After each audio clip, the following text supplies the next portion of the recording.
Sziasztok! Most megmutatom, hogy hogyan szoktam a rebarbarát megtisztítani. Így szépen. Ezt a piros, van, aki nem takarítja le róla, én leszoktam, így húzom. Mert egyébként szóval ez olyan, mintha fás lenne. Így szépen.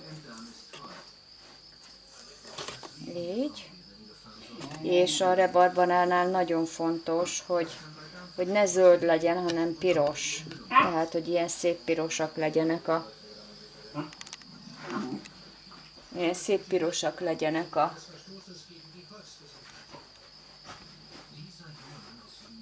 a szárak. Mert ami még ilyen zöld, annak nincs íze.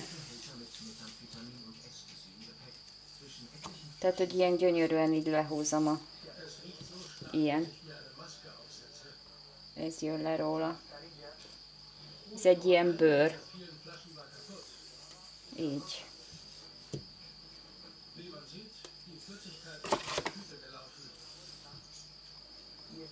Meg kell tisztítani. És hát a rebarbar az nagyon gyorsan megföl.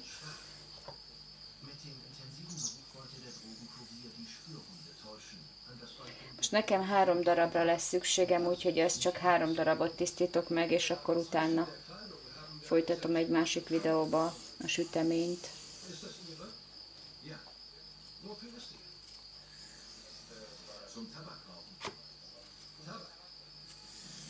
Most még azt is meg fogom még esetleg mutatni. Tehát, hogyha nem főzöm meg, nem párolom meg, akkor tehát így lejött ez jött le. Így. Igen, és akkor annyit csinálok, hogy szépen összedarabolom őket.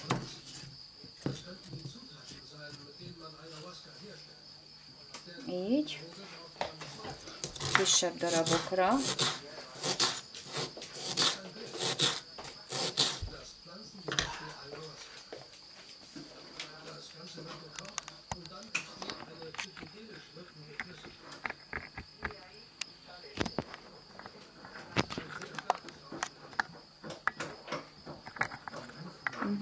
Csak hogy már nem megy.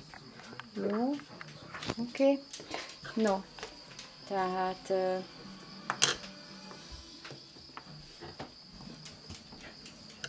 szépen pici darabokra.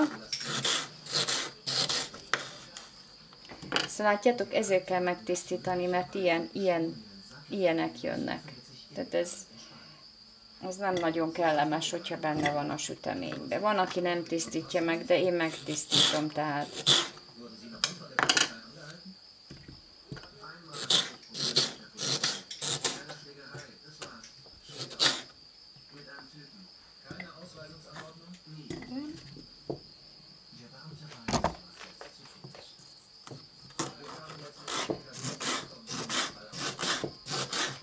Látod?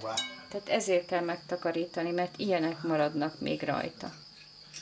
Tehát ilyen. Ezeket is így leszedem. Én leszoktam szedni. Persze mindenki úgy csinál, hogy akkor jónak látja, de szóval én így leszedem.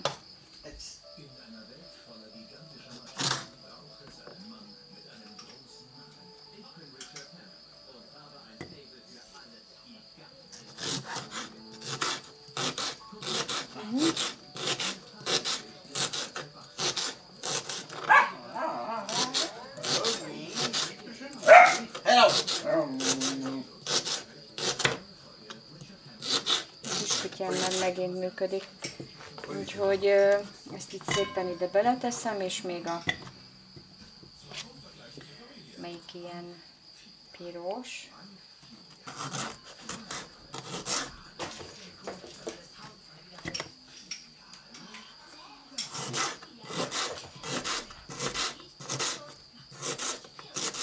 Kann ich mal nicht Zeit.